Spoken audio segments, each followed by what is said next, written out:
reputation of the building behind me usually precedes it. It's the Hines Motel. And if you followed any of our earlier stories, you would know that there are still 5 families living there that are being evicted by the end of the month. We spoke to those families who say that a lot of people call them criminals and drug addicts, but it's not true, that they've just fallen on hard times. These are their stories from the Hines.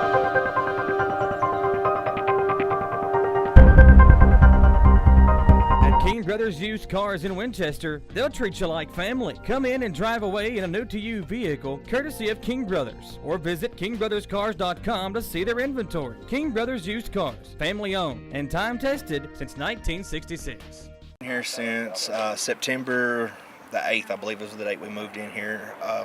Fell on hard times, place to stay. It was cheap at the time. He told us, $90 to move in, then, pay the other half when we got it that week. And so we did. We've been searching other places, but on the time, we all work minimum wage jobs. So a lot of us is trying to, try to get the deposit and the rent put together. It's kind of hard to do staying here too, because he's wanting money up front every week. Some people he would rent to weekly, some people he'd rent to monthly. When I first moved in, I started paying $160 a week. Then it went up to $550 a month. So we went to the $550 a month. We've been there for going on since October. We started paying the $550 a month.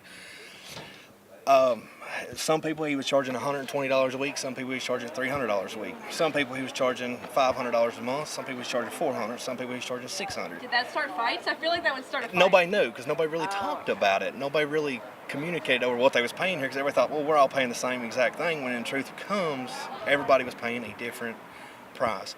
Don't get me wrong, he was very helpful for a while, until he found out that he was selling. When he started to find out he was selling, he didn't want to do no work. He started cutting. Here's the major thing: when he found out he was selling, he actually went in there and cut the water lines. The hot water heater. He cut all the wires on it so nobody could have hot water.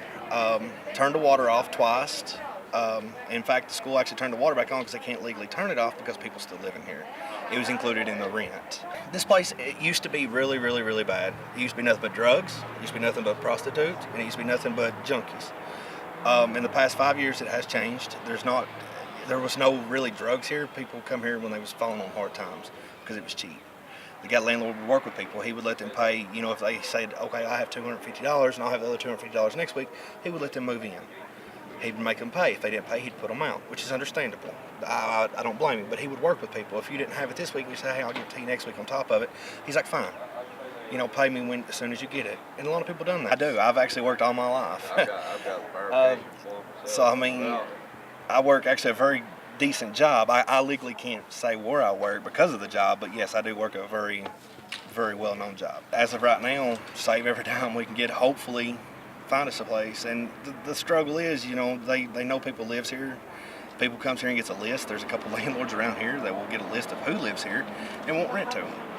Stay tuned as we give you more of the stories from these individuals straight from the Hines. For WBON TV, I'm Marissa Hempel.